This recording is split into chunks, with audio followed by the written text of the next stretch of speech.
Isela, muy buenos días, ¿qué tal? ¿Cómo están? A ver, vamos a descargar la práctica rápidamente mientras yo voy compartiendo. Hola, José, Stephanie, ¿cómo estás? ¿Qué tal? Omar, José, Amilcar, ¿cómo estás? Me asustó, ¿por qué te asustaste? No te asustes. Lady, hola, ¿qué tal? ¿Cómo estás? Muy buenos días. Un día. A ver, descarguen por favor la ejercitación, la práctica del día de hoy. Vamos, vamos. Ya. Mientras yo comparto con ustedes rápidamente la diapositiva. ¿Listo? Hola Odette, ¿qué tal? ¿Cómo estás? Muy buenos días. Ya, vamos, vamos. Hola Fernando, César Fernando, ¿qué tal? ¿Cómo estás?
¿Cómo que de África? ¿Qué cosa de África? Hola, ¿qué tal? Aldo, sáquenme de Latinoamérica. Ay, pues sácate tú solo, qué gracioso. Quieren que lo saquen todavía. No te digo, siempre la frescura de la gente. Ajá, a Siria lo vamos a mandar. Ajá, ok. Claro, en Europa, bastante que quieren gente en Europa. Ujú. Ya, ok, vamos a comenzar rápidamente. Claro, pues, o sea, hay lugares o situaciones complicadas en la vida. No sé si más complicadas que el Perú, pero, bueno, ya, vamos a ver. Ucrania, bueno, bromita, dice bromita. No, no vayas a, vaya a ser que tu broma se vuelva realidad, ¿ah? No, no sé. Peligroso es cuando uno dice cosas. Ok, vamos a comenzar. Espérame un ratito para conectar aquí rápidamente.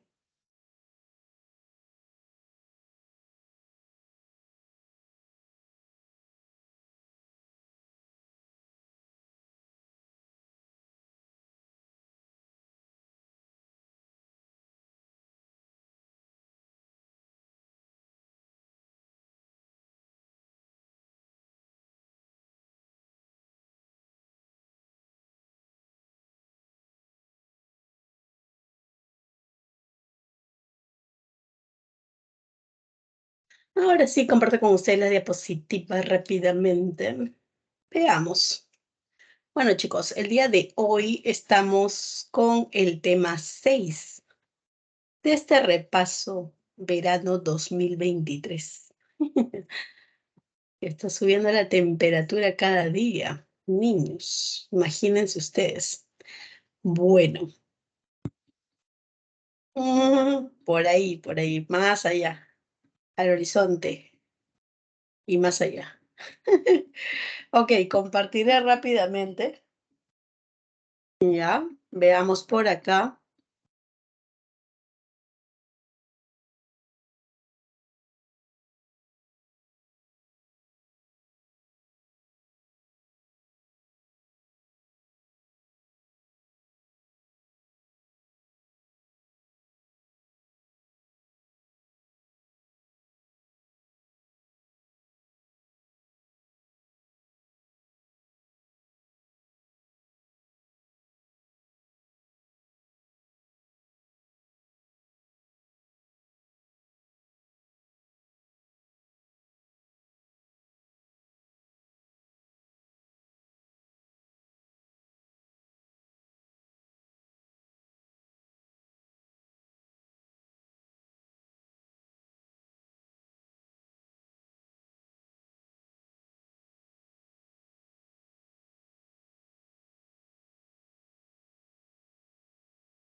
Listo, chicos, veamos ahora sí.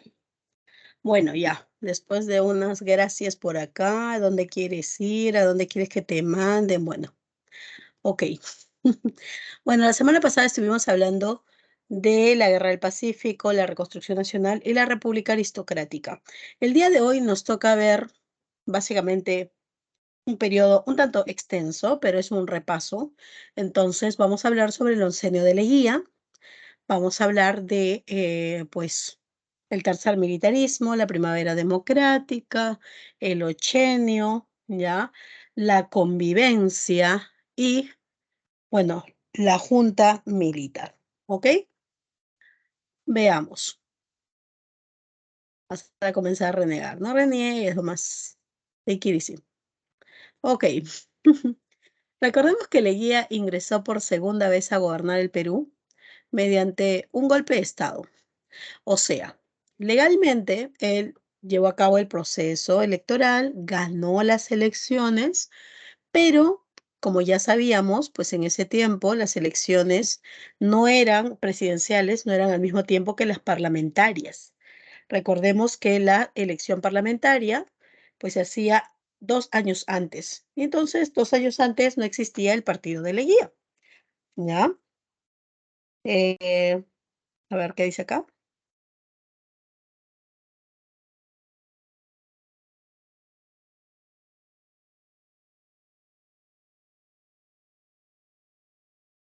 ¿No?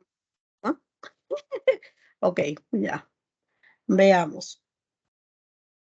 Ok, voy a seguir con la explicación para tener la coherencia de repente histórica y cronológica, ¿ya? Bueno, te comentaba pues que Leguía obviamente, aunque había ganado las elecciones, utiliza como pretexto el hecho de que eliminaron 500.000 votos que le eran favorables a él. Aún así, ¿ya? Él ganaba las elecciones, pero era más conveniente el hecho de tomar como base. Sí, claro, no hay problema, Stephanie. Ujú. Ya, ok. Entonces, bueno, y la guía, pues, y sus seguidores van a tener, obviamente, pues, la finalidad o el objetivo, ¿ya? De llevar a cabo, pues, este golpe de Estado, porque de esa manera las instituciones todas, el Congreso y todas las demás, que estaban además llenas, y copadas por el partido civil, pues serían cerradas y automáticamente al ser cerrada, Pleguía tendría la opción de poner obviamente a su gente, es decir, a gente de su partido, y con ello obviamente lograr tener el control que él había tanto querido tener. ¿Ves?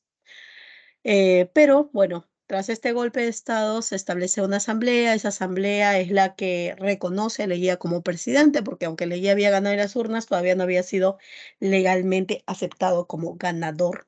¿Ya? Y esta asamblea, una vez que reconoce a Leguía, pues eh, obviamente esto va a generar, ¿ves? Que Leguía ingrese al gobierno y que haga reestructuraciones, entre ellas la reestructuración más importante, pues para poder llegar a aplicar realmente lo que él quería, que era su proyecto político de la Patria Nueva, hacer que el Perú sea una potencia industrial, pues dijo que necesitaba hacer cambios.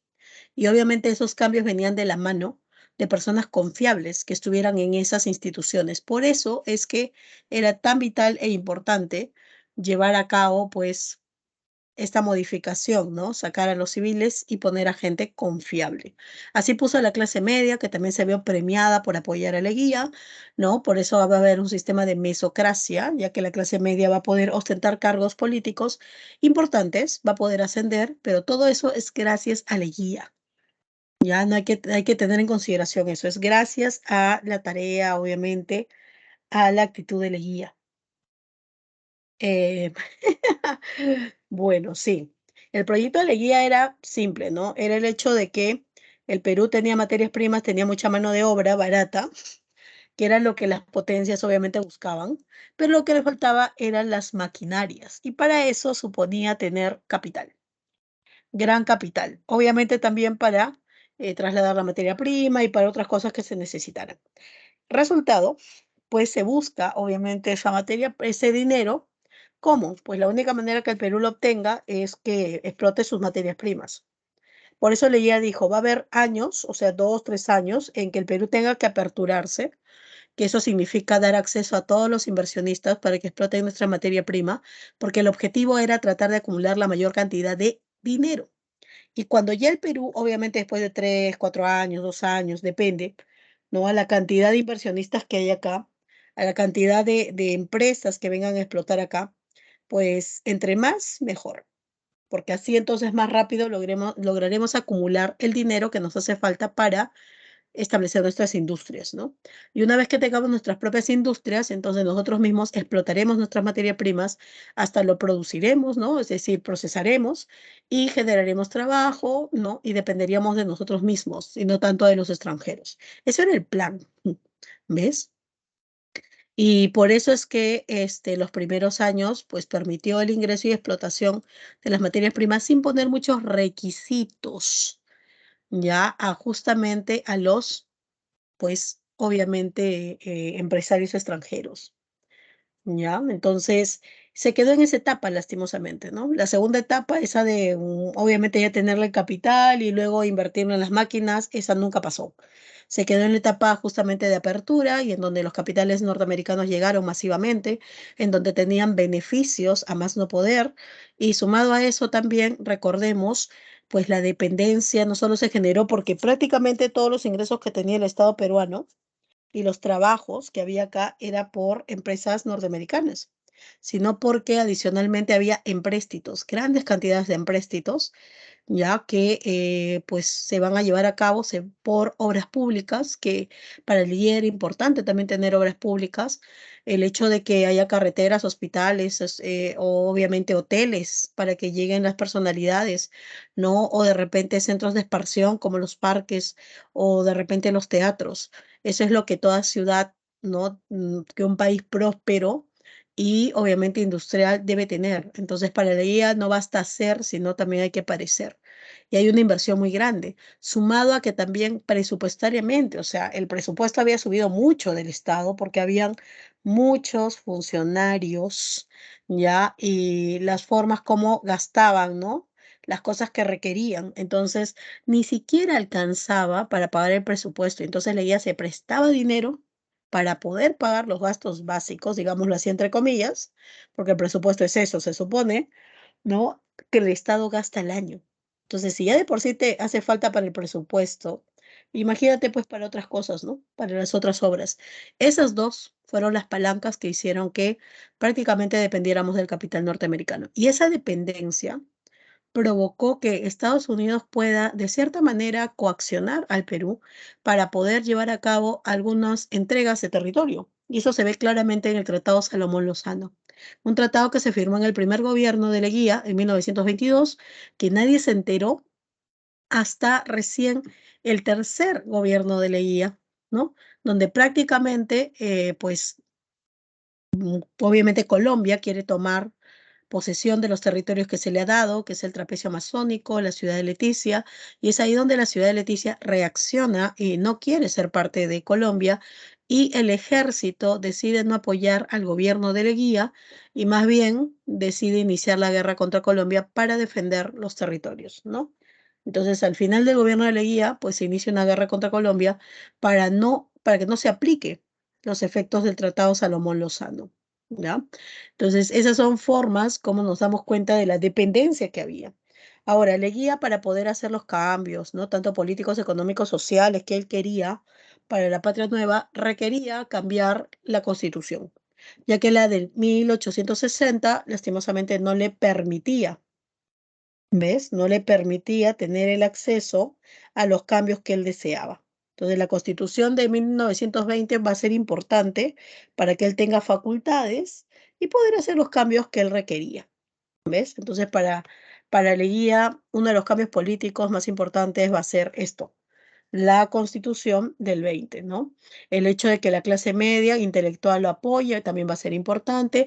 Algo importante es que va a haber instituciones, es decir, funcionarios de instituciones que no son colocados por Leguía, porque no pueden serlo. Por ejemplo, los jueces, los fiscales, no son colocados por básicamente el poder político, sino en base a sus méritos, en base obviamente a sus estudios. No puedo poner a cualquiera. Entonces, a estos funcionarios Leguía también los necesitaba. O sea, en algún momento sabía que iba a necesitarlos. Entonces, ahí cómo generaba la dependencia, pues por medio del clientelaje, ¿ya? Significa que de repente Leguía averiguaba obviamente su círculo, ese juez, ese fiscal, de repente qué problema tenía, y lo resolvía. Leguía lo resolvía y se lo mandaba a decir a ese juez y al fiscal, como diciendo, mira, tu problema que tenías, ya lo resolvió Leguía, ¿no? Y obviamente a partir de ahí, pues hay una dependencia porque significa que en el futuro, de repente no muy lejano, Leguía va a pedirle algo a ese funcionario que él, en base a sus facultades, tiene que darlo, ¿no? Ese es el clientelaje, favor con favor se paga, ¿ya? Entonces, fue una red en realidad de conexiones donde Leguía en su primer gobierno cambió, eliminó algunas cosas, reestructuró, ¿no? Con el objetivo de que ya para su segundo gobierno él controlaba todas las instituciones del Estado. Prácticamente se hacía lo que él quería que se haga y todos dependían de una u otra manera, sea por serviciales, porque dependen totalmente de él, o sea, porque, bueno, ha hecho algo por mí y necesito, pues, de una u otra manera pagarle eso, ¿no? Entonces, con todo ese control del Estado político, económico y social, pues él logró prácticamente establecer un sistema autoritario, casi dictatorial, ¿no? A todos los opositores de su gobierno, pues los perseguía, los metía a la cárcel o los expulsaba, como es el caso del señor Aya de la Torre, como es el caso también de su sobrino político, José Carlos Mariátegui, ¿no? En el caso de Mariátegui lo envió a Italia con una beca para que no siga escribiendo en contra de su gobierno, pero bueno, desde allá siguió escribiendo. Aya de la Torre se va a ir a México, se encontrará con otro grupo de jóvenes también, ¿ves? Que van a tener las mismas características, ¿no? En sus países de haber sido expulsados, que querían la libertad, que querían, obviamente, que la población sea realmente reivindicada en los gobiernos, ¿no? Y que los recursos sean para la gente de esos países y no para países extranjeros. Entonces, bueno, como resultado, pues se funda el APRA en México y tiempo después, para 1928, para el segundo gobierno de Leguía, va a llegar Aya de la Torre y fundará el Partido Aprista Peruano. Pero también llegará José Carlos Mariátegui ese mismo año y fundará el Partido Socialista del Perú. ¿Ves? Entonces, estos dos partidos en su segundo gobierno van a ser partidos que van a exigir reformas, cambios, mejoras para el campesino o para el indígena, como se denominaba en ese tiempo, para los obreros Y claro, ya para ese tiempo, pues Leguía había mostrado su carácter dictatorial, abusivo, déspota, y todavía toda esa realidad hizo que tanto el Partido Aprista como el Partido Socialista tengan mucho material para poder criticar el gobierno de Leguía, ¿ya? Como ya habíamos dicho, pues dentro de los factores que él va a trabajar es el hecho de la infraestructura. En su primer gobierno se celebró el primer centenario de la independencia y era un evento importante, ¿no? Y quizás la oportunidad, dice, para invitar a los países europeos, ¿no? Principalmente porque en la visión de Leguía ellos serían los principales compradores de nuestros productos y materias primas, ¿no? Cuando tengamos nuestras industrias. Entonces, pues había que hacerles notar que éramos un país que realmente tenía nivel industrial, que teníamos un nivel, obviamente, que no éramos un país colonial, pues, ¿no? O con características subdesarrolladas. Y por eso embelleció Lima, ¿no? Pero todo eso también fueron empréstitos, ¿ya? Algo que para Leguía era importante es que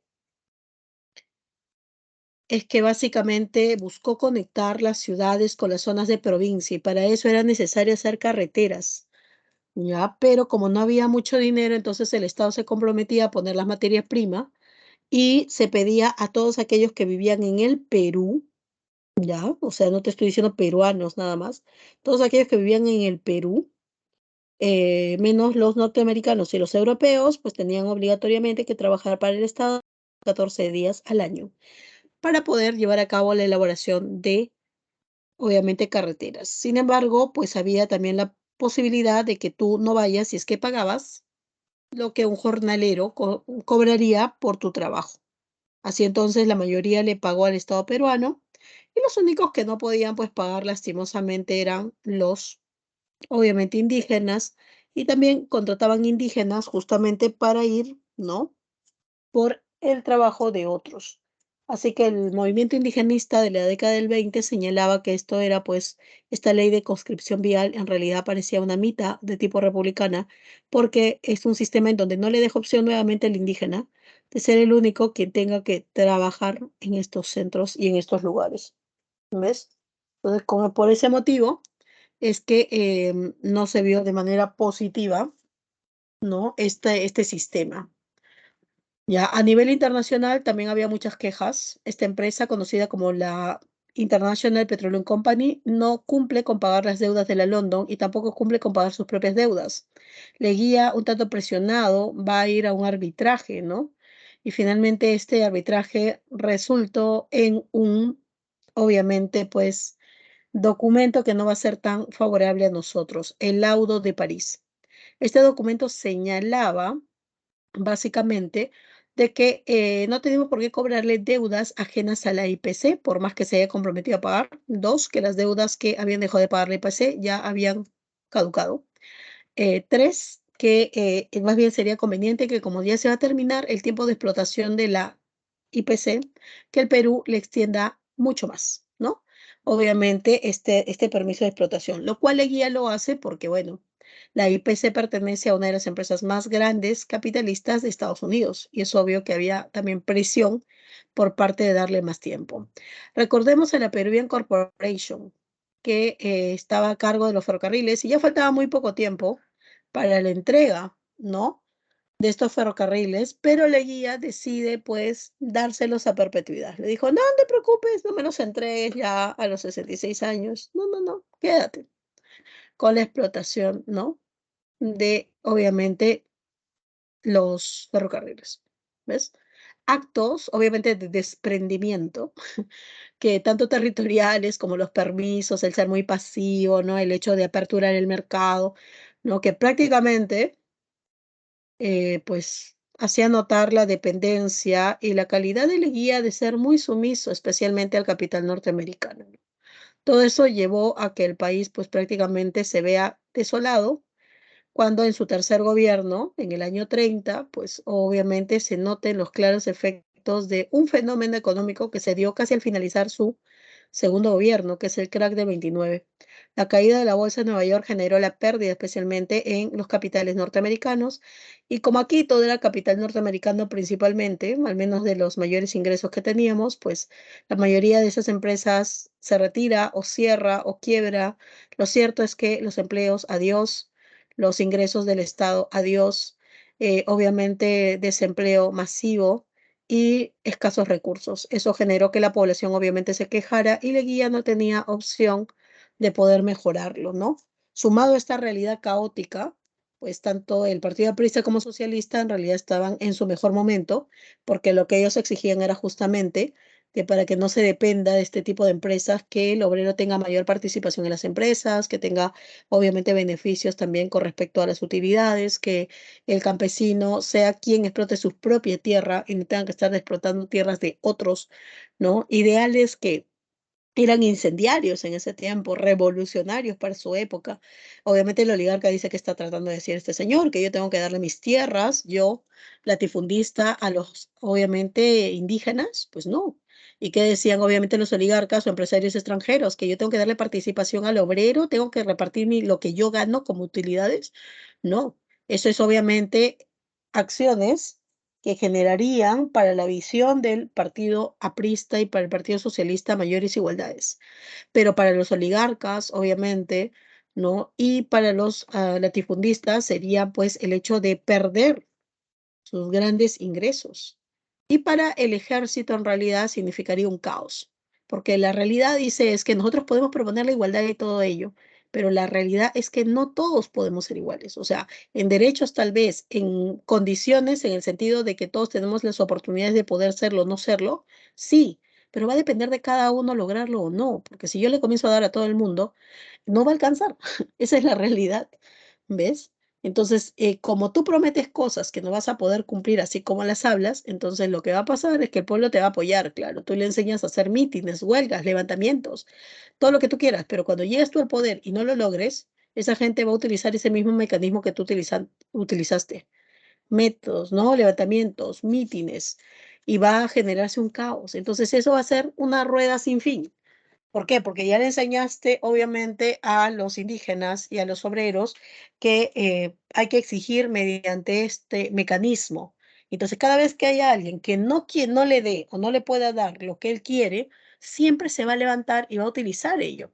Y la realidad, pues, es que gobernar para una cantidad de gente no siempre garantiza que todos van a tener de todo. ¿Ves? Entonces, para el ejército, las proposiciones que ellos tenían no es que estuvieran en contra de la igualdad, es que la práctica, la realidad, eso iba a generar todo un sinfín de levantamientos a cada momento.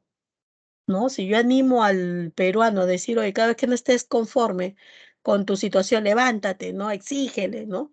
Entonces, yo de repente no estoy conforme a un grupo de personas y exigimos que nos den X, Y, Z, que es lo que yo de repente quiero, pero no es lo que realmente necesito o lo que realmente yo también he luchado por tener, ¿ves? O sea, no es que cada vez que yo quiera voy a exigirle para que lo hagan, porque si no, imagínate, esto, la sociedad sería caótica. ¿No es cierto? Claro, el caso de Venezuela es distinto porque ahí hay lineamientos básicos de vida, de libertad, de seguridad, de la libertad que yo tengo para poder trabajar o no, porque ahí todo lo controla el Estado. Entonces yo tengo que depender del Estado. Y si el Estado me da una mala calidad, ¿no? A nivel de repente o escasos productos que yo necesito más, entonces me veo en la situación de que para obtenerlos obviamente esos productos necesarios o esos recursos, pues no hay tanta facilidad de encontrar trabajo. Y entonces me genera que yo dependa sí o sí del Estado. Así sea con cosas miserables, ¿no? De repente misérrimas, no tan abundantes. Pero como no hay otra opción, entonces tengo que depender y obedecer, ¿no? Muchas veces los sistemas en donde el gobierno controla todo es justamente para eso, para que la población obviamente se mantenga ahí y obedezca. Y si no obedeces, entonces te quito esto, te quito lo otro. ¿Ves? Entonces no estamos en esos sistemas, no hay libertad, en donde tú puedes optar por un trabajo en el estatal o a nivel privado y depende de tu trabajo si tienes más horas extra y ahorras y te compras o inviertes en una empresa o en tu negocio, tu emprendimiento, en donde hay mayores libertades. En ese sistema no hay ello. ¿Ves? Entonces, para el ejército, todas estas proposiciones que eran revolucionarias generarían caos, desorden. Y el Perú, en realidad, ya había tenido mucho de eso, ¿ves? Entonces, por eso para el ejército era vital evitar de que estos partidos, ¿no? De masas, como le llamaban, porque tenían mucha gente, obviamente que atraída por estas ideas, lleguen al poder. Porque si llegan al poder, lo que van a originar al final es caos y desorden. Y por eso el ejército está en contra de estos movimientos y va a hacer todo lo posible para evitarlo. Y eso fue la tarea prácticamente de los militares desde este tiempo, desde que apareció el APRA. De hecho, justamente debido a que Leguía no pudo controlar la situación y veían que estos movimientos de masa comenzaban a tener más seguidores y comenzaban a tener más presencia, más poder, para evitar que asciendan, el ejército le da un golpe de Estado a Leguía. Este golpe de Estado inicia el tercer militarismo. ¿Ya? Sánchez Cerro da un golpe de estado desde Arequipa en contra del gobierno, que ya pues había en realidad decadencia, no había trabajo, en realidad la alimentación, la gente escaseaban los recursos. Y bueno, Leguía acepta el golpe de estado y se iba a retirar, pero Sánchez Cerro viene a Lima, lo captura e inicia el proceso contra él, pues dice que todo este caos y desorden es responsabilidad de él, ¿no? Y bueno, Leguía va a ser procesado, sí, pero no sentenciado porque muere antes de ser sentenciado. No César, no lo ejecutan. Él enferma en la cárcel, lo operan y lastimosamente después de esa operación vuelve a la cárcel y bueno, básicamente por tener las defensas bajas, ¿no? Fallece. Ya.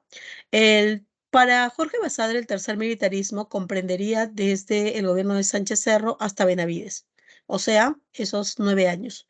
Sin embargo, para los historiadores actuales, en realidad el tercer militarismo se extendería hasta el gobierno revolucionario de las Fuerzas Armadas, con la diferencia de otros militarismos, que en este tercero sí existe intervalos, o sea, existen periodos, ¿no? Intermedios en donde hay democracia. No por los militares, claro, es como que el cese del militarismo, periodo democrático, luego nuevamente militarismo y así, ¿no? Eso sería quizás la única característica excepcional, pero para ellos el tercer militarismo se extendería hasta la década del 80. Bueno, Sánchez Cerro tuvo dos momentos, una junta militar, ¿no? Que en realidad duró casi un año, se convoca elecciones y bueno, va a ser el único candidato porque el APRA fue retirado, ya que se dice que es un partido con influencia extranjera, no puede postular o obviamente presentarse a elecciones en el Perú. Una vez que entra legalmente Sánchez Cerro, obviamente a gobernar, pues para él es claro que los partidos de masas generan caos y desorden, y el Perú, pues él dice, está en una emergencia, por eso suspende la Constitución de 1920, ¿ya? Porque dice que también esta Constitución le da muchos beneficios, facultades al Poder Ejecutivo. Obvio, lo hizo Leguía, ¿no? Entonces, el resultado de esto es que manda a hacer o elaborar una nueva constitución, pero por mientras, para poder controlar la situación, ¿no? De inestabilidad e inseguridad, crea la ley de emergencia, que en realidad es una ley que marcaba claramente la forma de controlar estos partidos de masas, especialmente, ¿ya? Pues el aprismo, ¿no? O sea, ese era el objetivo principal, ¿ves? Entonces ahí está la ley de emergencia en donde prohibía todos los actos que hacía el APRA y si lo hacías te metían a la cárcel, ¿no? Porque el objetivo era así, reprimirlos. Más el APRA en realidad no se dejó y entonces se enfrentó duramente al ejército de manera continua y bueno, por eso es que le llamaban búfalos. Aya de la Torre pues estaba en la Embajada de Colombia y desde ahí motivaba, promovía, obviamente pues la colaboración de estos, ¿no? Seguidores del pensamiento aprista, ¿ya? Durante estos años, desde el año 31 al 33 que duró su gobierno, fueron años de tensión, especialmente el año 32, en donde hubo levantamientos en lo que es el Callao, en Arequipa, por parte de los apristas, y quizá la más fuerte, la matanza en la zona de Trujillo, ¿no? En el cuartel O'Donovan. Tras la toma de los apristas del cuartel, el ejército decide retirarlos y sacarlos, ¿no? Como sea, y ello llevó a una gran matanza de apristas, lo cual, ya, ya, por favor, le voy a pedir en el chat que se centren en lo que estamos trabajando, ya después íntimamente pueden debatir y pueden hablar, ya se piden ustedes su WhatsApp y por ahí hablan. Ya, ok, gracias. Entonces, Bueno, nada, si no están llenando el WhatsApp y de repente hay alguien que está poniendo una idea y ahora que voy a terminar esta pauta, voy a querer ver y voy a tener que retroceder muchísimo porque están poniendo comentarios que no es con respecto al tema. Ya, muchas gracias. Bueno, nada, pues el año 32 fue el año más caótico, dentro de ello la matanza en Trujillo, y a partir de ahí, ¿no? Eh, José Amílcar, te pasas, José. De repente hay una pregunta por ahí y ni siquiera la he podido ver porque está avanzando el chat. Ya, ok. Entonces, pues a partir de la matanza de Trujillo, a los apristas, no solo por ser apristas, sino por ser civiles, la población logra apoyarlos. Eso no implica que se convierten en apristas, ¿ah? Sino que apoyan porque no les parece cómo es que actúa el gobierno militar. Y a partir de ahí, como que el gobierno de militares, liderado por militares, pues comienza a ser visto como inconstitucional, opresivo, dictatorial. Y eso fue algo que a Sánchez Cerro obviamente no le ayudó para poder gobernar mejor, ¿no? Sus días terminaron prácticamente tras un evento público en Santa Beatriz, cuando le disparan y cuando el ejército señala que el que disparó y originó la muerte del presidente fue pues un aprista supuestamente, ¿no? Abelardo Mendoza Leiva, el cual obviamente va a ser sentenciado, ¿no? A muerte por haber matado a Sánchez Cerro. Hasta ahí se mandó a hacer una nueva constitución, que es la del 33. Obviamente ya había llegado la misión que Egmerer pedía durante el gobierno de Leguía, misión que tenía como objetivo evaluar nuestra realidad económica para poder salir con nuestra propia realidad y recursos de la crisis dejada por el crack del 29. Y algo adicional es que durante este gobierno se siguió la guerra contra Colombia porque para Sánchez Cerro era importante no dejar que se llevaran el trapecio amazónico y la ciudad de Leticia, ¿no? Durante todo este caos, igual, se da el derecho a que la mujer pueda votar, ¿no? En las elecciones municipales. Pero bueno, los apristas piden en realidad el fin ya del gobierno militar a la muerte de Sánchez Cerro. Se pide que haya otras elecciones, pero el gobierno militar dice que no es necesario, porque según la Constitución del 33 se gobierna 6 años y Sánchez Cerro ha gobernado 3, así que en realidad lo que tendríamos que hacer es escoger a alguien que termine su gobierno. Y en este caso, pues va a ser un militar. ¿Ves? Ahí está. Y el resultado de todo ello es que, pues, Óscar Hernández Benavides toma el poder. Benavides iba a quedar solo 3 años y en esos 3 años intentó buscar empatizar con estos sectores, ¿no? Como el APRA, el comunismo, el socialismo, y por eso dio la ley de amnistía, o sea, la ley del perdón a todos aquellos que habían sido encarcelados en el tiempo de Sánchez Cerro, aplicando la ley de emergencia. Pero bueno, igual el APRA dijo, si ustedes nos liberan, no es que nos están haciendo un favor, sino que se están, obviamente, por ese medio disculpando del delito que han cometido. En pocas palabras, el APRA iba a seguir en contra del gobierno, oponiéndose. Y bueno, Benavides promulgó la Constitución del 33, promulgó el Código Civil del 36, lo cual trae una novedad y es la ley del divorcio. ¿Ya? Hasta antes de esto había la ley de separación de cuerpos, pero no estaba permitido el divorcio. Más, porque el matrimonio religioso pesaba más que el matrimonio civil. Pero tras esta ley, pues se pone de manifiesto que en realidad tú sí podías divorciarte a nivel, claro, civil, ¿ya? De repente la ley de Dios no, dependiendo tu religión, pero la mayoría en realidad era católica por ese tiempo. Había muy pocos que no pertenecían a la Iglesia Cristiana Católica, de hecho estaban mal vistos, ¿ya? Y bueno, ya entenderás que ante una sociedad pues muy conservadora, cuando se enteraron de esta ley, pues muchas familias decían que cómo era posible, que con esta ley lo que estabas haciendo era destruir las familias, que la familia es la base de la sociedad, y imagínate cómo va a ser la sociedad de aquí para adelante. Y bueno, llovieron huevos, tomates a los legisladores que la habían, obviamente, no solo propuesto, sino también que habían votado por ella, ¿no? Pero igual se implantó, ¿ya? Se convoca elecciones y gana, obviamente, alguien civil, no del partido civil, ¿ya? Pero gana con el apoyo del APRA. Como el APRA no puede participar, Luis Eguiguren ganó. Aya La Torre dice hay que votar por Eguiguren porque es la mejor opción, ¿no? Y Eguiguren no era priista, obviamente. Pero cuando los militares se enteran que el voto en realidad principalmente fue por el APRA, temen de que como forma de gratitud, Luis Eguiguren pues haga beneficios, les dé beneficios a los apristas, cargos públicos o de repente que los reconozca como partido formalmente. Y eso lleva a que se anulen las elecciones.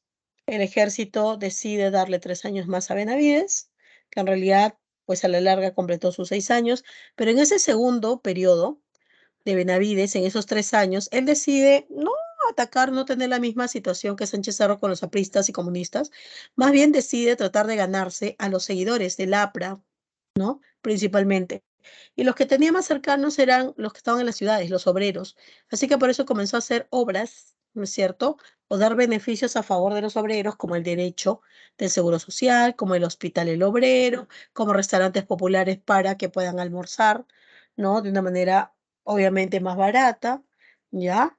Y bueno, y también mandó a hacer construcciones de viviendas, no para regalarles, sino para que los obreros, viviendas asequibles, pequeñas, en diversos lugares, ¿no? Que no eran tan poblados en ese momento, pero para que puedan adquirirlo, ¿no? Con su propio peculio, o sea, comprarlo poco a poco, ¿ya?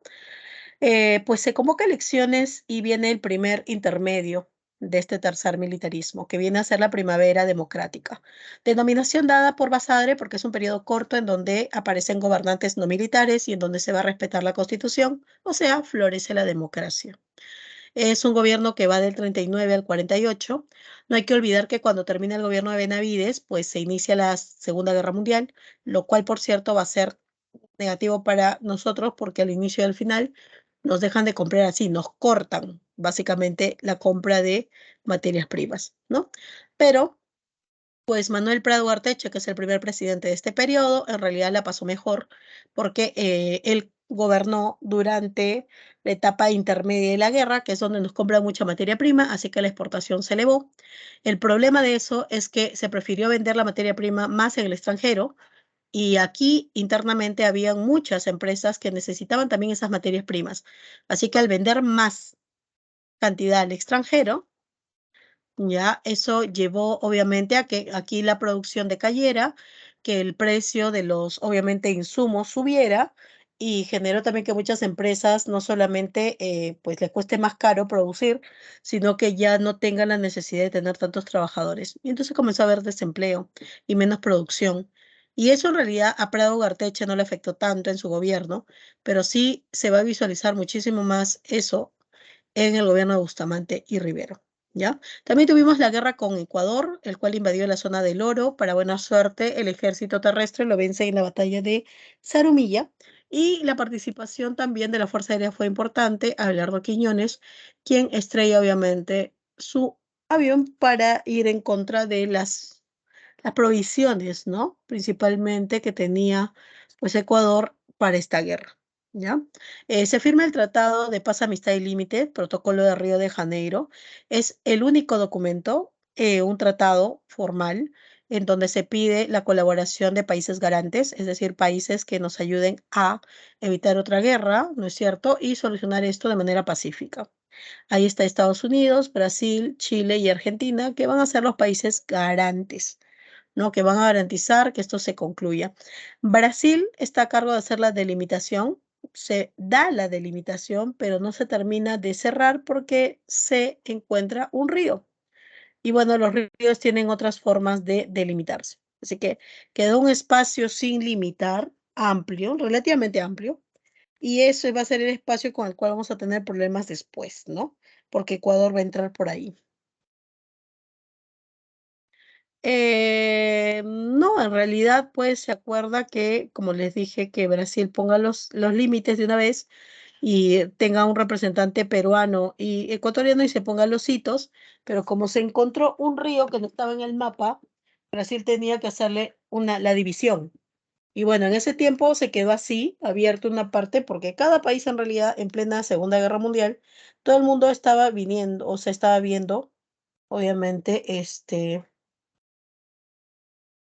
pues sus necesidades, ¿no? El hecho de vender, poder vender lo más rápido posible, y entonces como que dejaron eso de lado, ¿no? El gobierno al menos peruano, ecuatoriano y también el gobierno brasileño que nos iba a apoyar en esa situación, ¿ya?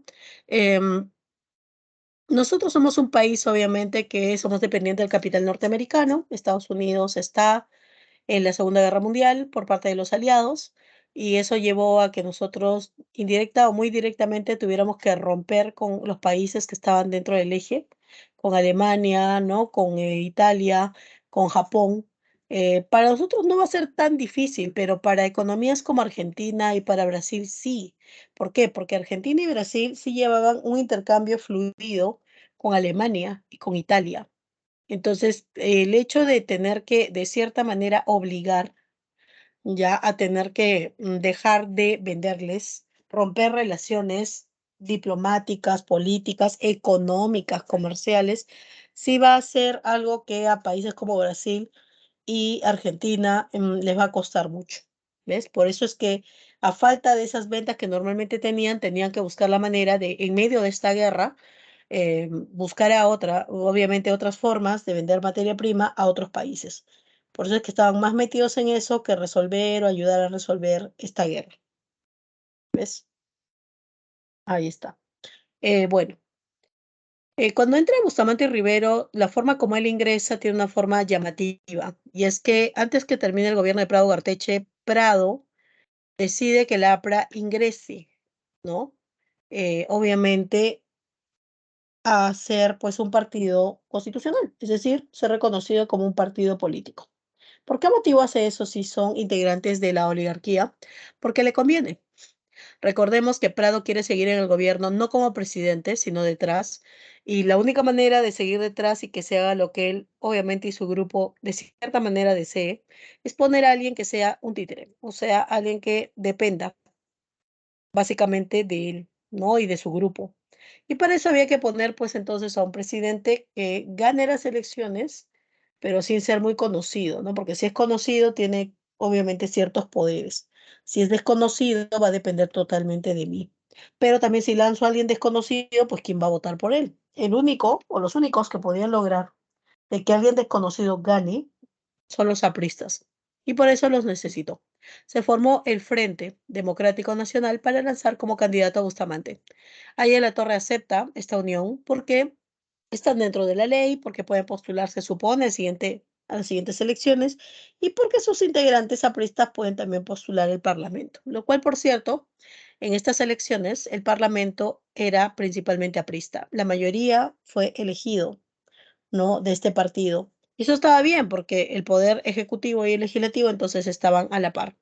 El problema se dio cuando el APRA decide hacer una de sus tantas, obviamente, leyes beneficiosas para el pueblo, o sea, lo que él promovía, como el hecho de legalizar los sindicatos, que ya existían, pero no estaban legalizados. Obvio, cuando presentó este proyecto de ley, pues el Ejecutivo lo negó, ¿no? Lo denegó, dijo que no. Y eso es porque los oligarcas tienen bien claro que los sindicatos son un dolor de cabeza para el empresario. Que se agrupen, que pidan en grupo las cosas, que vayan obviamente a huelga en grupo, no, para ellos no sirve, ¿no? Era mejor tratar uno por uno con cada trabajador. Así, si no están asociados y voto a uno, nadie más se mete, ¿no? Entonces, eso justamente es lo que provocó que el APRA se separara del Frente Democrático. Y ahora que tiene mayoría en el Congreso, pues se pone como oposición. Obviamente, Bustamante, como una medida rápida, buscó hacer lo mismo que Óscar R. Benavides, no atacar el APRA, sino ganarme a sus seguidores. Y como ya se había hecho con los obreros, pues el otro grupo que apoya muchísimo al APRA o al partido aprista van a ser los indígenas. Así que por ello, debido a la situación que vivían los indígenas de Yanaconaje, pues se da la ley de Yanaconaje, en la cual reconoce que todo Yanacona recibirá un sueldo de ahora en adelante. Pero Bustamante quizás no se dio cuenta que al hacer esta medida desesperada, estaba prácticamente perjudicando al grupo que lo seguía apoyando hasta ese momento, que era el partido oligárquico. La oligarquía, obviamente, se vio dañada por esta ley y debido justamente a eso es que decide abandonar. a Bustamante, ¿no? Dejarlo prácticamente sin nada, porque el frente entonces ya no tenía nadie, porque era el aprismo y el partido de Prado. Pero si Prado se retiraba con su partido, entonces la pregunta es, sin partido Bustamante, ¿qué haría? Bustamante intentó gobernar con el ejército de su lado, pero el ejército no quiso. Y bueno, en realidad para los oligarcas era un doble problema. No solamente teníamos a un presidente, ¿no es cierto?, que no tenía carácter, además que no había solucionado la crisis económica, que en ese tiempo, lastimosamente, post terminada la guerra, pues nos dejaron de comprar materias primas, la producción había decaído acá, se habían cerrado muchas fábricas, había desempleo, hasta tuvo que haber control de precios, ¿no? Porque había mucha especulación y el Estado hasta tuvo también que llevar a cabo subsidios. ¿Por qué? Porque el precio, obviamente, de los productos por la inflación no alcanzaba la posibilidad de muchas personas, ¿no? De poder costear o pagar prácticamente sus alimentos. ¿Ves? Entonces los oligarcas dicen, no, este señor no ha hecho nada por la economía y un día más también que se mantenga acá, pues va a ser un caos, sumado a que está haciendo estas leyes, ¿no? En beneficio y pro del campesinado, del indígena, pero no se da cuenta que me perjudica a mí también. Y además, el otro problema es que el APRA, como este está dentro de ley, pues ahora tiene mayoría en el Congreso y teniendo mayoría en el Congreso, en realidad puede lograr muchas cosas dañinas para la oligarquía. Resultado, tenemos que sacar este gobierno. Y la única manera de sacar, porque no hay forma legal de hacerlo, ¿no? A menos que se demuestre, obviamente, hay elementos de vacancia y todo lo demás, pero el Congreso, ¿cómo lo vas a sacar? Entonces, la única forma más rápida es por los militares. Ya habíamos hecho esta fórmula y entonces resulta, ¿no? Y listo. Se pone pues a los militares, se convoca a los militares y ahí está Odría, ¿ya? Hasta aquí, ¿alguna pregunta del oncenio, del tercer militarismo y de la primavera democrática? ¿Alguna consulta, alguna duda, algún temor histórico de estos periodos?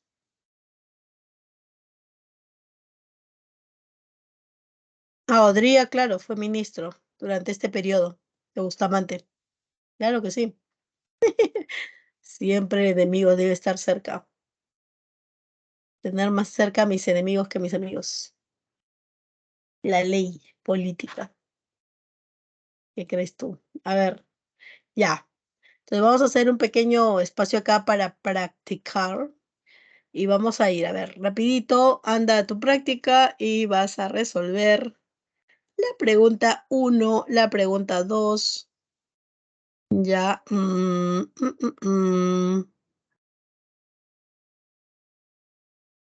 la pregunta uno, la pregunta 2, la pregunta 6, 1, 2, 6, 6, 7, 8, 1, 2, 6, 7, 8.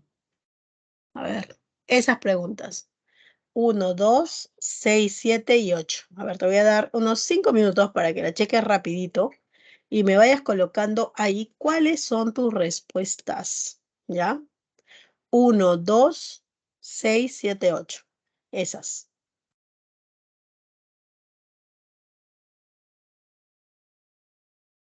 Que obviamente a los periodistas no le conviene pues tener a un partido como el APRA, que es un partido con tendencia a favorecer al pueblo que esté en el Congreso, porque si tiene mayoría en el Congreso el APRA, puede crear leyes que sean desfavorables a los beneficios oligárquicos. Por eso era necesario sacarlos. ¿Ves? Ok, a ver, les voy a dar 5 minutos. Son 12:25. Bien, tenemos tiempo para terminar los otros 3 puntos. Así que como nunca, creo que vamos a tener tiempo para poder trabajar eso. Y revísenme pues esas 5 preguntas. 1, 2, 6, 7 y 8. ¿Ya? Y me van poniendo rápidamente acá las respuestas. Te voy a dar 5 minutos, 12:25, 12:30, comenzamos a resolverlas. Ya comenzamos a, obviamente, dar las respuestas y analizarlas. ¿Está bien? Vamos a ver.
recuerden, es la pregunta 1, 2, 6, 7 y 8.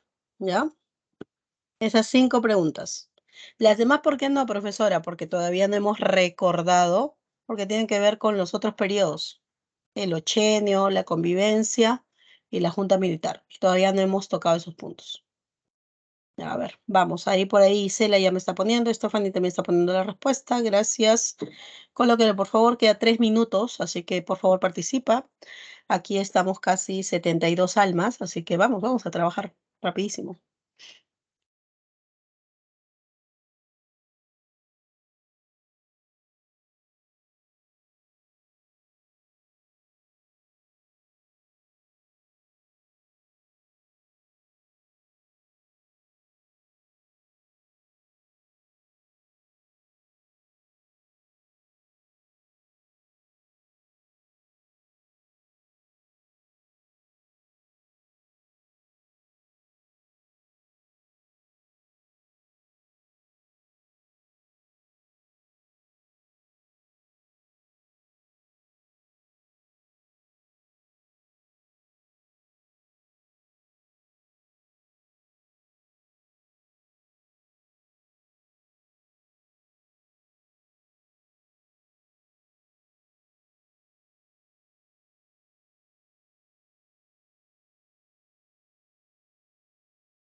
Listo, 12:30.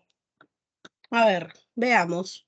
Por ahí que me han puesto que la primera, ¿no es cierto? Por acá la E, algunos me dicen la D, ya, la primera. Bueno, hay varios que han escrito. ¿Qué ha pasado acá? ¿Qué ha ocurrido? ¿Mm?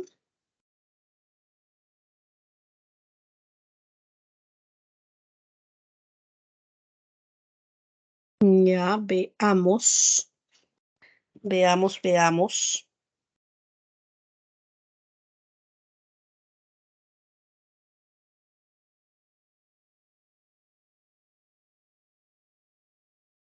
Ya, en la primera hay dos hechos, ¿no? ¿Sí o no? ¿Qué dicen ustedes? ¿Hay uno o dos hechos?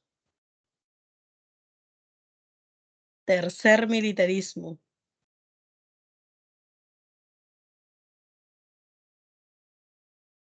¿O hay uno? ¿Tú qué dices? A ver, dímelo.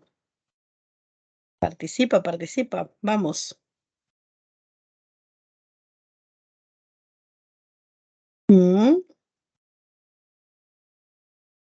Yo creo que el tipeador se ha equivocado. En la E debe ser por si acaso, ¿ya? Debe ser el inicio de la Segunda Guerra Mundial. Pero claro, así como está es factible, chicos, por favor, que sea la D y la E, pero ahí debe haber una corrección, debe ser Segunda Guerra Mundial, ¿ya? Y si es así, de Segunda Guerra Mundial, entonces la única que no debería ser, porque está muy lejana además y no corresponde, correcto, como dice acá Jonathan, José Pardo Ibarreda en su segundo gobierno, es el que reconoce las 8 horas de trabajo general, ¿no? Entonces ahí está. Pero así como está, podría ser las dos, ya, la D y la E. Pero ahí habría una corrección. A ver, la 2. La 2, díganme ustedes. ¿Cuál sería para ustedes la alternativa? Mm,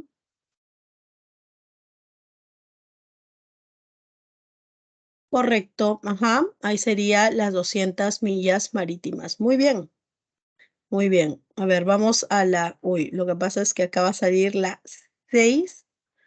Si sale la 6 va a salir la 5 primero. Entonces vamos a dejarlo un ratito ahí. A ver, vamos a ir a las 7 y la 8. Las 7 y la 8, a ver, dime. Por ahí me escribieron algunos las 7. La D, por ahí con duda. La 8, la D. A ver qué dicen los demás. 7 y 8. Ujú. Dicen los partidos que están en la década del 30, pues, ¿no? Correcto. La Unión Revolucionaria, el Partido Aprista y el Partido Socialista. Correcto. Y luego dice la causa principal de las discrepancias entre el Poder Ejecutivo y Legislativo durante el gobierno de Bustamante, ¿ya? Y vendría a ser justamente la oposición del aprismo. Ajá, correcto, ahí está, muy bien. Ya, nos falta ver las 6, pero hay que ver las 5 primero. Entonces, para eso vamos a volver rápidamente a la teoría, ¿ya? Vamos a volver rápidamente a la teoría para poder trabajarla rápidamente, ¿sí? Veamos. A ver, ya habíamos dicho pues que la oligarquía en realidad no le convenía que se mantenga Bustamante y Rivero y por eso son los promotores principales porque se van a beneficiar de el retorno del militarismo, ¿no? Ahí está Odría con su golpe de estado desde Arequipa, nuevamente. La Unión Revolucionaria es el partido que justamente representó a Sánchez Cerro. Ujú.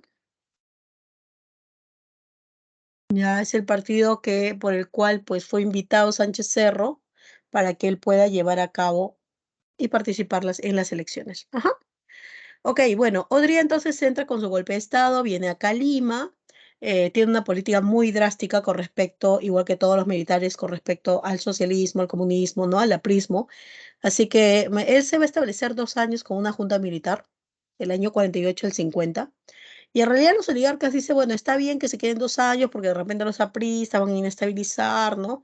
Siempre que hay un golpe ellos se oponen totalmente, ¿no? Y ya, en esos 2 años suspende la Constitución del 33, la suspende, establece la Ley de Seguridad Interior, una ley parecida a la Ley de Emergencia con el objetivo de gobernar en base a este reglamento dado por los militares. Entonces, pues la primavera democrática va a ir desde el año 39 al 48. O sea, Prado Ugarteche, su primer gobierno, y Bustamante. Y con Odría estamos retornando nuevamente al tercer militarismo. ¿Eh? Ok, esos 2 primeros años fueron años obviamente muy fuertes porque se confrontó terriblemente a Lapra. Tanto es así que a ella la Torre ya no le va a beneficiar estar solamente en la Embajada de Colombia, porque recordemos que para Odría, Aya de la Torre era un delincuente. Entonces decía, ¿cómo era posible que la embajada pueda proteger a un delincuente? Y las amenazas llegaron a tal punto que Odría dijo que no importando si era la embajada, él iba a ingresar, ¿no? Entonces, Aya de la Torre escribió su cartita, tanto a la Corte de San José de Costa Rica y a la Haya, y explicándole su razón, ¿no? Diciéndole que él no había cometido ningún delito y que aún así este gobierno lo perseguía, que en realidad lo perseguía más que todo por sus ideas políticas. Entonces, eso cabería pues en un perseguido político. ¿no? Y bueno, las dos cortes le dieron la razón y le dijeron al gobierno peruano que obviamente no podía hacer eso, ¿no? No podía privarlo de su libertad y tampoco atemorizar, ¿no? El quitársela en base a su ideología, que no es un delito eso. Pero bueno, Odría en realidad calmó un poco la situación porque los oligarcas le dijeron que no era conveniente pelear en contra de las cortes, ya que las cortes eran instituciones internacionales, bien vistas por los países, principalmente Estados Unidos, ¿no? Los inversionistas que hay acá, y no convenía. Entonces Odría, bueno, dijo, ok, yo no voy a entrar a la embajada ahora, pero le dio un día a a Maya La Torre, perdón, para que salga del país. ¿Ves? Y le dijo que si en ese día él no se retiraba, pues después iba a proceder de otra manera.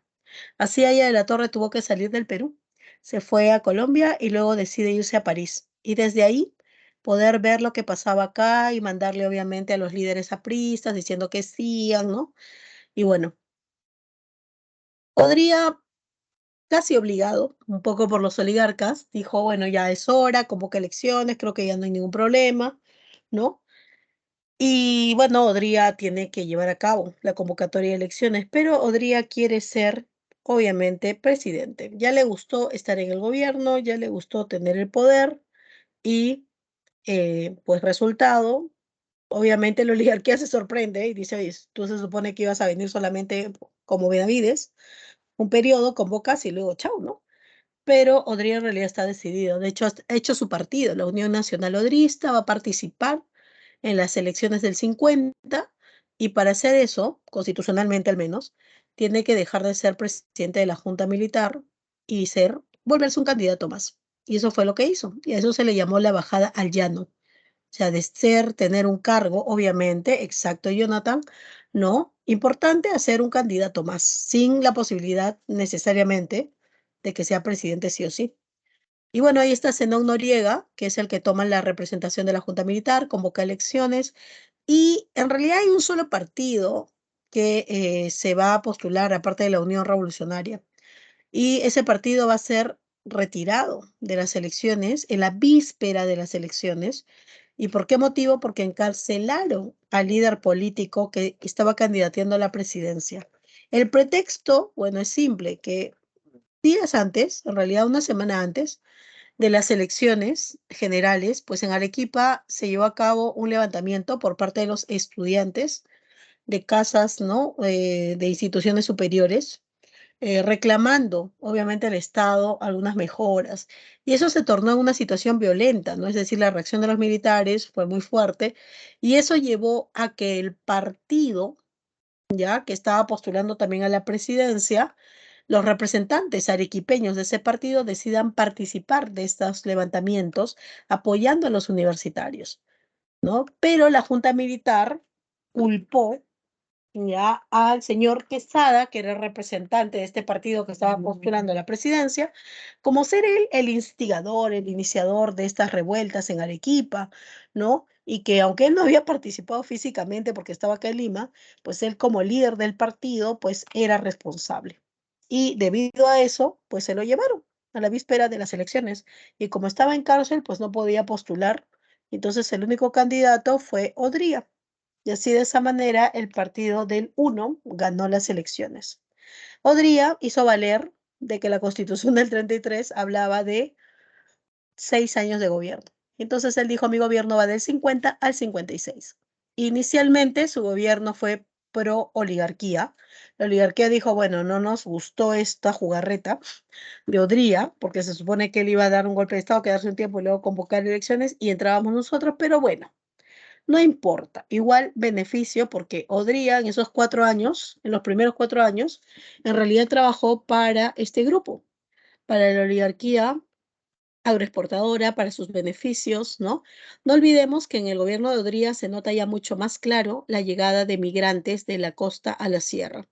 Y esta migración que había comenzado desde fines de el gobierno de Óscar R. Benavides, ¿no? Y se había extendido durante la primavera democrática. Ahora en realidad ya es más visible la población que ha venido de la sierra, principalmente buscando oportunidades, que ya muchos de ellos han tenido hijos, y el resultado de este proceso del campo a la ciudad es que muchos de ellos viven alrededor de la ciudad de Lima y esperando obviamente tener un trabajo, ya que en el centro de Lima, pues vivían las familias oligárquicas. Las grandes casonas que hay en el centro de Lima es justamente de estas familias que hasta la década del 60 más o menos van a vivir en el centro de Lima. ¿Por qué? Porque a medida que pasa el tiempo, estas poblaciones migrantes van entrando a la ciudad, al centro de Lima, y la van popularizando. Y eso es lo que no le gustó a la oligarquía, ¿no? Que antes estos lugares eran exclusivamente para ellos, o sea, no es que había un cierre, sino que ellos eran los únicos que vivían ahí, y entonces ellos utilizaban el Paseo Colón, el Parque de la Reserva, el Jirón de la Unión, que era un pasaje, ¿no? Justamente eso, para pasar de la Plaza San Martín a la Plaza de Armas. Pero ahora había una gran cantidad de personas que venían pues de provincia y que pedían trabajo o que vendían cosas. Y entonces para ellos pues era terrible soportar eso, ¿no? Más porque comenzaban a denotar, ¿no? Mediante sus rostros y la forma como los llamaban, serranos, cholos, ¿no? Como seres inferiores, que no deberían estar ahí, que era como que ese era el lugar, el hábitat, ¿no? De los oligarcas, y como que ellos estaban dañando todo eso. Así que los oligarcas no aguantaron más, porque a medida que pasa el tiempo van a ser más y más migrantes, hasta de hecho van a invadir terrenos que había a las afueras del centro de Lima y que pertenecían a la oligarquía, y que Odría en sus 4 primeros años pues defiende a capa y espada la oligarquía y los votaba a los migrantes de estos territorios, ¿no? Y la oligarquía pues decide retirarse del centro de Lima, abandonar sus casonas, su estilo de vida ahí en el centro de Lima, y decide ir pues a sus otros territorios como en La Molina, Camacho, Surco, Miraflores, ¿no? A poder tener una vida allá. Así que ahí comienza a urbanizarse esas tierras, comienzan a crear también colegios, porque claro, toda su vida estaba en el centro de Lima, y ahora que la han dejado, pues tienen que crear otra alejada, muy alejada del sector popular. Y así progresivamente en la década del 60 y el 70, el centro de Lima se populariza básicamente por poblaciones migrantes, hijos de migrantes que comienzan a tomar esas casonas, primero en alquiler, y en esas casonas ya no va a vivir una familia como antes, sino de repente 10 hasta 15 familias, siendo lugares muy turizados, o de repente viviendo en zonas que ni siquiera tienen los servicios básicos, ¿no? Y eso comenzó obviamente a generar temor. ¿En qué sentido temor? De que como es mucha población en muy pocos lugares, ¿no? O en lugares muy pequeños y muy cerrados, y que no cuentan con los servicios básicos para la cantidad de personas, eso podría generar que si hubiera una enfermedad, esta enfermedad se propagaría rápidamente, generando epidemias. ¿Ves? Entonces, el resultado de eso es que los gobiernos van a comenzar a hablar sobre la forma de trasladar estas poblaciones a sus lugares de orígenes o a lugares cercanos. ¿Ves? ¿Por qué? Porque muchas de estas poblaciones llegaron acá a Lima no porque realmente querían estar en Lima, ¿no? Sino porque no, César, los lugares que se originaron de los oligarcas van a ser Surco, Monterrico, La Molina, y Miraflores ya existía y tenían sus casas. Jesús María y Lince en realidad van a ser de la clase media, que van obviamente trabajando, ¿no? Y van comenzando a formar esas zonas. Jesús María Lince, ¿no? Y de los sectores más bajos, el Rima, que ya existía, pero se extiende más todavía el Rima, porque comienzan a hacer invasiones, San Martín de Porres, Los Olivos, San Juan de Miraflores, San Juan de Lurigancho, ¿no? Que comienzan a ser zonas, obviamente ya tomadas a partir de los años 70, 80, ¿no? Pero la oligarquía se traslada al cono oeste, o sea, La Molina, Surco, Monterrico, ¿no? Y Miraflores, bueno, ya existía en realidad, pero los otros son distritos de clase media, media baja, en realidad, ¿ya? Y el nacimiento de los conos en realidad se da para el 80 en adelante. O sea, todo lo que te he mencionado es siempre alrededor y pegado al centro de Lima. Pero, por ejemplo, los olivos a partir de los 70, fines de 70, 80, también por invasión. Comas a partir de fines de los 80, 90, igual que Villa El Salvador, ¿no? Igual que Pachacamac, en los 80, ¿no? Más o menos. Esos son los conos, o sea, lo que se conoce como las zonas cono, ¿no? Principalmente. Sectores populares, obviamente, que utilizan el mecanismo de invasión de territorios y que luego ya se legalizan, obviamente se van a habilitar, ¿no? Mm, ya, ok. Entonces, pues, nada. En realidad, en este periodo también van a recibir el gobierno asesoramiento, pues las materias primas se están vendiendo muy bien, se debe a la Guerra Fría, se debe a un conflicto que se está dando muy fuerte, que es la Guerra de Corea, que ha hecho posible que los insumos, o sea, las materias primas, aumenten el precio. Eso favoreció al Perú, que estaba exportando obviamente las manufacturas, especialmente productos minerales como el cobre. Ya además también iniciamos la siderúrgica, la empresa siderúrgica acá en el Perú, y eso hizo que los oligarcas, ¿no? Le dijeran obviamente al gobierno que sería prudente quizás como vamos bien en este proceso de venta de productos de materia prima, ¿por qué no buscar la asesoría de economistas para que nos digan cómo poder tener una economía industrializada? Y para eso se llama a la misión Klein. ¿No? La misión Clay tuvo la tarea de venir acá, evaluar nuestra realidad y decir, bueno, tu país puede ser industrializado si sigues estos lineamientos, ¿no? Pero listo, recuerda que las misiones solamente vienen, te asesoran y te dejan el proyecto y ya depende de ti si lo haces o no lo haces. ¿Ves? Ahí está. Y bueno, listo. Esa misión Klein pues da una serie de, obviamente, medidas que ODRIA algunas las va a aplicar especialmente con respecto a las aduanas, con respecto a los precios de los productos que se venden al extranjero, ¿no? La organización de los impuestos, ya, pero obviamente no se aplicaron todos, por eso es que pues no se desarrolla una economía industrializada. Ahora, en los últimos 2 años, ODRIA tuvo en cuenta de que él quiere volver a postular. No puede ser de manera seguida, tiene que esperar mínimo un gobierno, pero sabe muy bien que así como va la situación, en realidad los oligarcas son un porcentaje muy escaso de votantes y que los que votan en realidad van a ser los provenientes justamente de los descendientes de la gente de la sierra, los migrantes, ¿no?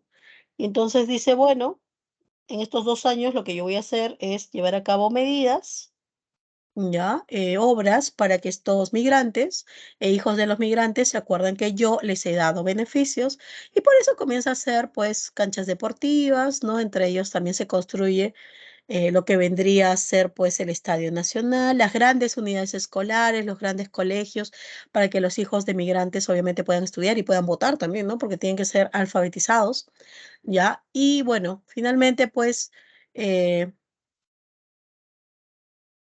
Alvarado. ¿Quién Alvarado? Disculpa, José. Velasco Alvarado. ¿Me hablas de él? Ah, no, no era de la oligarquía, Velasco. Era de clase media. Ujú. Ya, entonces, bueno, vamos a tener a un Odría que va a ser más populista, da la votación por si acaso, obviamente para la mujer en elecciones no generales, todo para que cuando se lleve a cabo ya la votación, pues finalmente pues se vote por Odría, porque dicen, es un poco la mentalidad que tenía ya que en algún momento lo ha tenido, solamente que lo dijo más toscamente el dueño de la César Vallejo, ¿ya? ¿Qué cosa dijo? De que si tú das de comer o simpatizas con la madre de familia, pues toda esa familia va a estar agradecido. Y entonces eso se traduce en, obviamente, votos, ¿no? Votos. Por eso dice, basta que tú a la madre de familia llegues a ella, dándole comida, dándole apoyo, diciéndole que vas a tener. la madre logra de una u otra manera, ya, sin quererlo, pero lo logra, a que la mayoría de repente de la familia, obviamente, tienda a decir sí, ¿no? O sea, sí, vamos a votar por él. Es una manera, de cierta forma, de ganarlos, ¿no? Ganar la votación, ganar votos. Entonces aquí pasa lo mismo, pues, ¿no? Hay que hacer obras, ¿no? Para que esta gente vote por nosotros. Y de esa manera, ¿no es cierto? Al votar, dice, por nosotros, pues nosotros volvamos al poder, que era lo que ellos querían, en realidad, ¿no? Era lo que ellas realmente deseaban, que era volver al poder. Pero bueno, dentro de esos 2 años también, por si acaso, hay una Junta de Asistencia Nacional. Esta Junta de Asistencia Nacional es la primera, ¿ya? Junta, que son estas asociaciones, ¿no? Creadas por el Estado para beneficiar a la gente más pobre. En esta misión, o en esta junta, perdón, pues el objetivo era recaudar fondos para la gente migrante, ¿no? Y pues para darles de repente bienes, vestimenta, frazadas, ¿no? Ese era un poco el objetivo, ¿ya? Que se va a tener. Entonces aquí aparece la primera dama, es decir, la esposa ya del señor Odría hace su participación de manera importante. ¿Ya? ¿Por qué? Porque, bueno, pues ella va a estar a cargo de estos eventos para que se pueda llevar a cabo, pues, la recaudación, y ella también participa en la entrega, básicamente, de lo que era, pues, los productos que se recaudaban, ¿no? Que se obtenían, ¿ya? Entonces, vamos a tener, eh, obviamente, el objetivo aquí de llegar, obviamente, al pueblo. Esa era la idea, ¿no? Llegar al pueblo, ¿ya? Y lo logra, pues lo veremos en las elecciones, ¿no? Él en realidad, a partir de que hace esto, convoca elecciones, gana el señor Prado Garteche nuevamente, y con Prado Garteche, pues entra el APRA. Prado sabe que solo no va a poder, y como no va a poder solo, entonces pues convoca rápidamente al aprismo para que pueda entrar con él. Y de esa manera, al entrar con él, pues pueda llevar a cabo, obviamente, medidas, ¿no? Favorables para los dos. ¿Ya? ¿Qué significa eso de favorable para los dos? Pues que los dos puedan cogobernar. Eso significa. Por eso se llama la convivencia. Aquí ya no solamente se le dice al APRA que va a estar dentro de ley, ¿no? Y que de repente van a llevar a cabo medidas, ¿no es cierto? Y mejoras para el APRA. No, no, no. Ya el APRA como que aprendió un poco, ¿ya? Y el resultado de eso es que acepta ser parte, pero siempre y cuando gobiernen juntos, ¿ya? Gobiernen juntos. Entonces, el resultado de ello es que, pues básicamente, el APRA tenía ministros, tenía representantes del Congreso, ¿no? Que participaban de manera muy activa, ¿ya? Entonces, todo ello va a ayudar a que el gobierno durante la convivencia sea de manera pacífica. De hecho, hay algo interesante, ¿no? Que va a comenzar a darse acá, y es que, pues, el objetivo principal, ¿no es cierto?, de llevar a cabo todas estas medidas, ya es el hecho de traer consigo, pues, ¿no? La idea de evitar que Odría pueda atacar, ¿no? El temor era de que, oye, si se entera que yo estoy postulando contigo y te voy a dar derechos, de repente Odría se va a levantar porque es un militar, ¿ves? Y eso trajo consigo a que va a llevar, ¿ya? A que, bueno, pues finalmente tienen que dialogar con él. Odría en realidad los recibió en su finca, en su casa en Monterrico, y les dijo que no, ya que no iban a llevar, que él no iba a llevar ninguna acción en contra. ¿Por qué? Porque recuerda que Odría debería estar muy tranquilito para que la población no lo vea como un golpista. El gobierno de Prado fue estable, de hecho económicamente ascendió a nivel de la venta de harina de pescado. Lo que sí estuvo mal es que el presupuesto estuvo en déficit. ¿Por qué? Porque todas las obras prácticamente que hizo Odría durante su gobierno las tuvo que pagar el siguiente gobierno, o sea, la convivencia. Por eso es que había lastimosamente pues números rojos en el presupuesto, ¿ya? Crean una comisión de reforma agraria porque ya se veía este problema de tener que trasladar a las poblaciones, no solamente en Lima, sino en otras ciudades. Y también, pues, se da la Revolución Cubana, con lo cual nosotros, al depender de Estados Unidos, fuimos también, de cierta manera, coaccionados en romper relaciones con Cuba. De hecho, expulsarlos de la OEA. ¿Ya?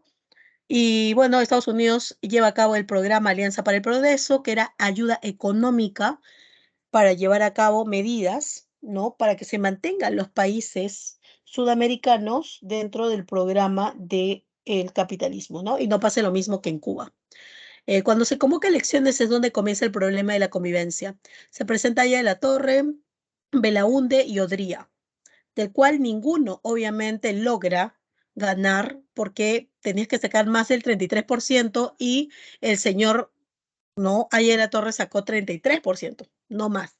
Entonces, no hay segunda vuelta. El Congreso es el que decide quién va a ser presidente y el Congreso era prista y normalmente se le daba al que había sacado más votación. Así que era obvio que Haya iba a ganar.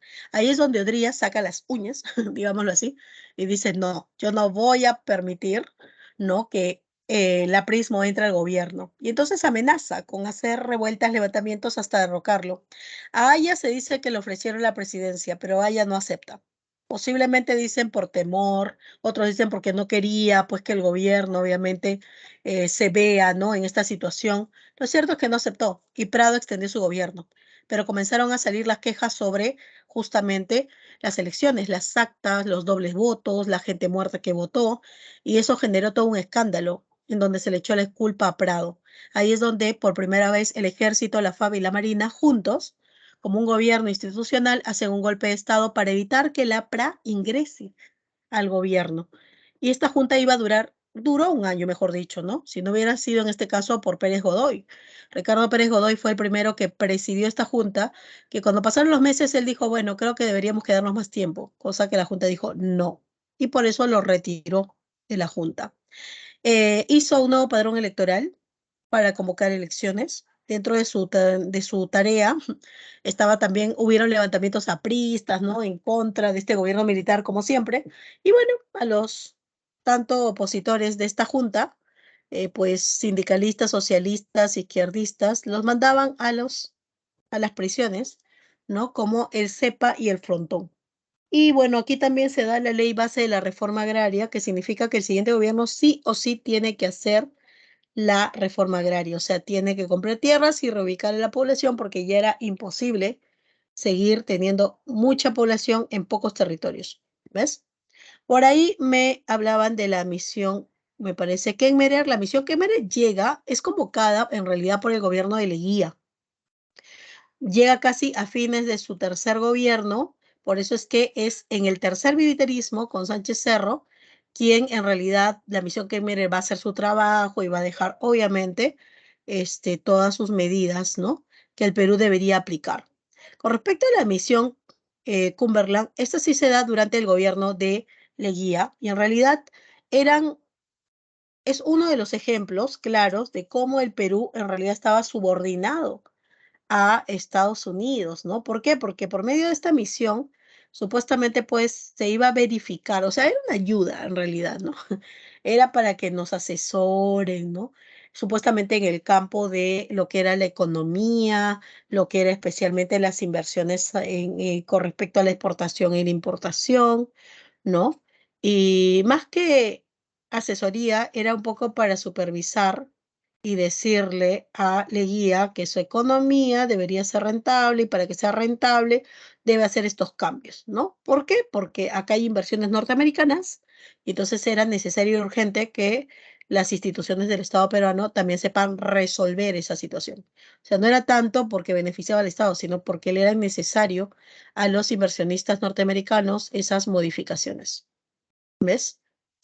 Exacto. No tanto para, en realidad la idea era que el Banco de Reserva pues tenga modificaciones y cumpla más funciones de las que cumplía en ese momento, para lo cual luego se llamó por eso Banco Central de Reserva, porque comenzó a tener acciones, ¿no? Que estaban destinadas a otras instituciones y ahora se le destinan exclusivamente a ellos.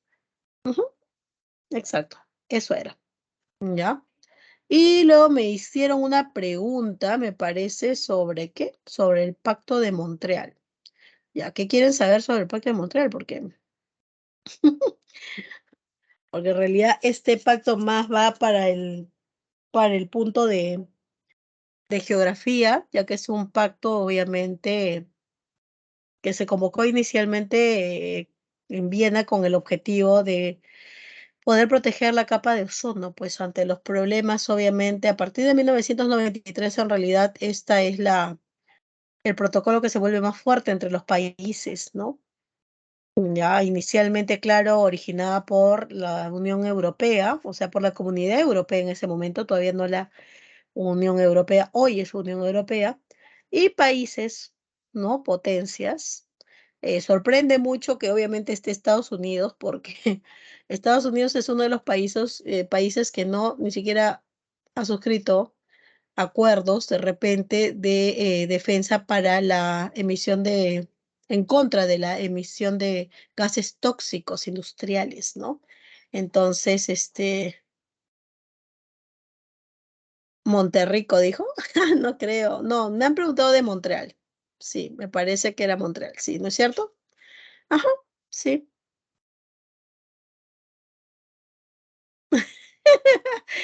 Era Montreal que te pusieron el pacto de Montreal, así, en Historia del Perú, Stephanie. Claro, por eso digo que si estamos hablando del Pacto de Montreal se refiere a lo que viene a ser el respeto, obviamente, y el cuidado de la capa de ozono. Te decía que sorprende mucho que Estados Unidos esté ahí porque ni siquiera ha firmado los tratados como el de Kioto, que obviamente se oponen a la emisión de gases tóxicos, que obviamente industrias norteamericanas lo generan y ellos dicen, no, no pasa nada con la capa de ozono, ¿no? Pero es el Pacto de Monterrico, no de Montreal, sí, se habrá confundido por ahí. Pero el Pacto de Monterrico es lo que dijimos es que va a Prado, vaya a la torre, a la casa de Odría, para ponerse de acuerdo que Odría no vaya a hacer un golpe de Estado ante la unión de la convivencia. Y Odría dijo, no hay problema, porque en realidad no me interesa ahorita que los peruanos me vean como golpista, porque me voy a guardar todavía hasta el 62 para postular. ¿Ves? Eso es. En eso consiste Jonathan. En ese acuerdo que hace Odría de no intervenir en esta unión, porque en otro caso sí hubiera estado, ¿no? Ya, por si acaso. Ok. Y ahora puros pactos me ponen acá. Se pasan con los pactos. Ya, ya ven. Eso es lo que pasa cuando yo que les he dicho de los libros. Por eso hay que verificar por si acaso. Ya, por si acaso. Siempre es bueno. Ya, ¿de qué pacto de París me hablas? Porque en la historia en general hay muchos pactos de París. A ver. mm, En el Perú, un pacto de París o el Tratado de París es en el siglo XIX, pues cuando España obviamente acepta la independencia del Perú, ¿ves? Ahora otro pacto de París es en Historia Universal, el pacto Briand-Kellogg, ¿no? Entre Inglaterra y Estados Unidos para una política, es un pacto de pacificación, o sea, evitar cualquier guerra, levantamiento para evitar una Segunda Guerra Mundial. Ay, ay, ay.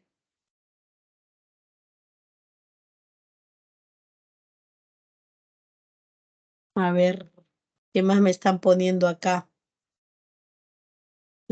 Como ponen respuestas ahí, por eso digo, no me dejan ver, estoy bajando y subiendo, obviamente, las preguntas. Ya, a ver.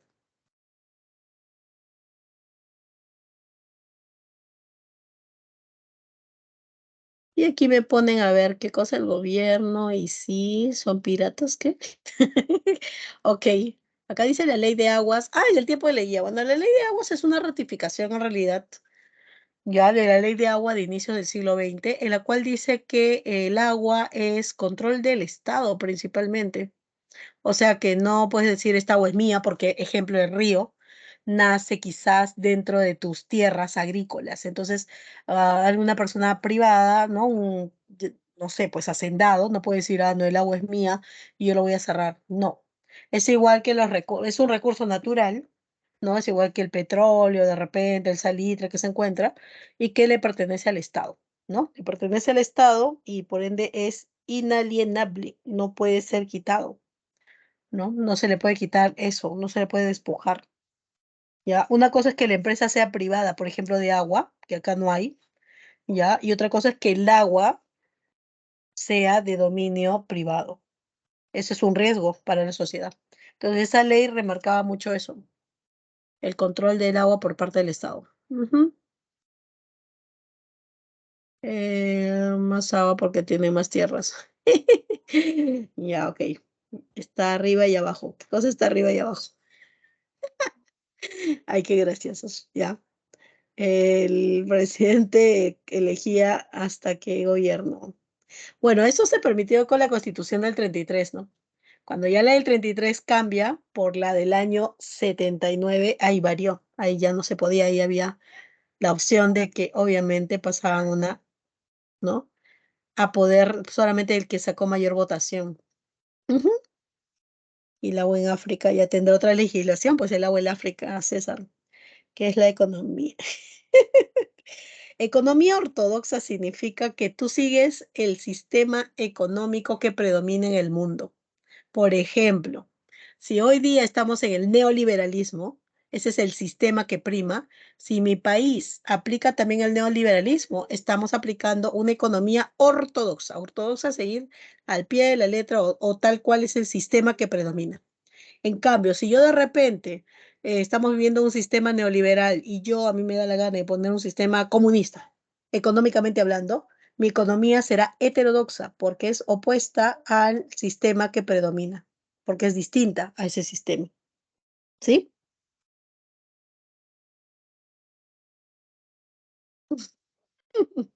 Ok, ahora sí ayúdenme. Deme la tercera, la cuarta y la quinta.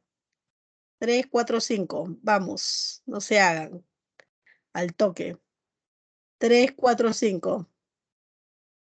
¿Hasta las dos? ¿Qué? ¿Quieres que me deshidrate acá? Vamos, vamos. Pregunta 3, 4, 5. Para hacer las 6 también, pues. Ya, la 6 ya estaba hecha, ¿no? Ya, pero 3, 4, 5. A ver, vamos. 3, 4, 5.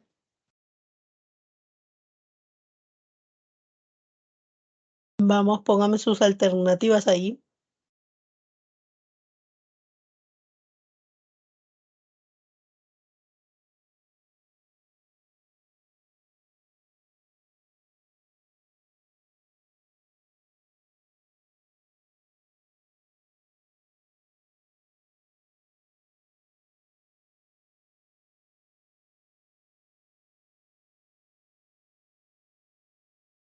A ver. Veamos qué me están poniendo por ahí. A Pérez Godoy, sí, Pérez Godoy dijo que sí, que el Perú tiene más problemas, que nos podríamos quedar. Pero la Junta dijo que no, que iba a resolver solamente el problema electoral, que convocaría elecciones y bueno, eso era. Muy bien, por ahí César nos pone ya algunas alternativas y en la 3 nos dice que la guerra de Corea favoreció al gobierno de Odría. Correcto, muy bien. Ujú. La 4 por ahí Jonathan me pone que es la E, ya, y solo debían escuchar que, ¿qué cosa, Stephanie? Ya, la 4 dice, obras de Odría. Ajá, correcto. Veamos, hospitales, claro, crea hospitales, dio el seguro, por si acaso, para todos. Los empleados también tuvieron seguro, les creó su propio hospital, que hoy día es Rebagliati, ¿no? Entre otras cosas también. Mantuvo la construcción, por si acaso, de estas viviendas o barrios obreros también. Ajá, la E, correcto. Ahora vamos con las 5. Llega a la presidencia por segunda vez con su pacto, pues, ¿no? Las 8 horas parciales con Billinghurst, las 8 horas generales, o sea, para todos, con el segundo gobierno de Pardo y Barreda. O sea, ok, las 5 por ahí me han puesto la E. Correcto. Y ahora sí, la 6 para que veas cuál era. La A, solo la 3. Ya, vamos también.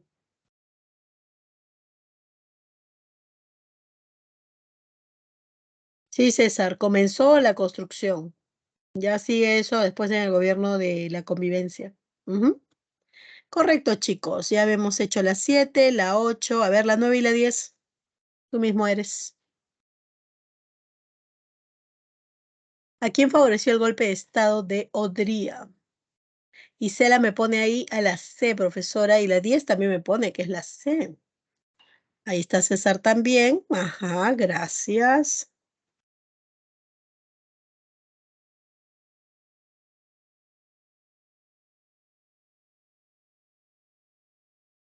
No, Jonathan. El Congreso era el que elegía quién iba a gobernar. O sea, si es que las elecciones populares no daban un ganador. Y entonces la regla era básicamente que le diera al que tuviera más puntaje. Y por eso era obvio que iba a ser ahí en la torre.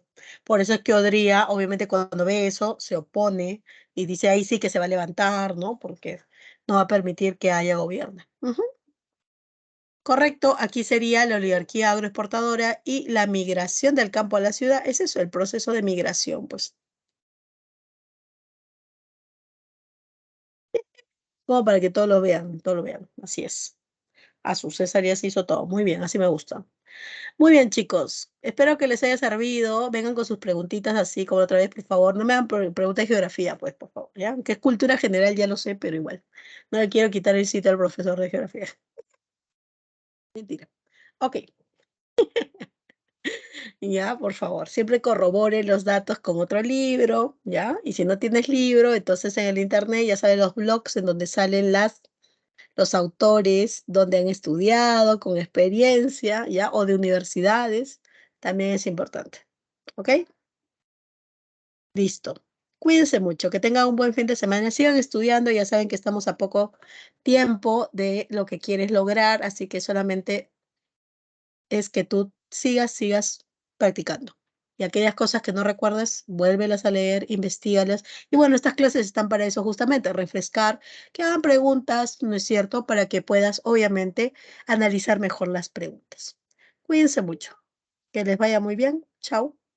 Ya, ese ya es el colmo, Jonathan, que no sepas ya. Te lo mando de tarea el fin de semana. Buenas tardes, Chao, profesora. Muchas gracias. chao, chao. Cuídense mucho. Bye, que les vaya muy bien. Chao. Ya, profe, Ah, gracias. Cuídese. i- Chao, suerte. igual.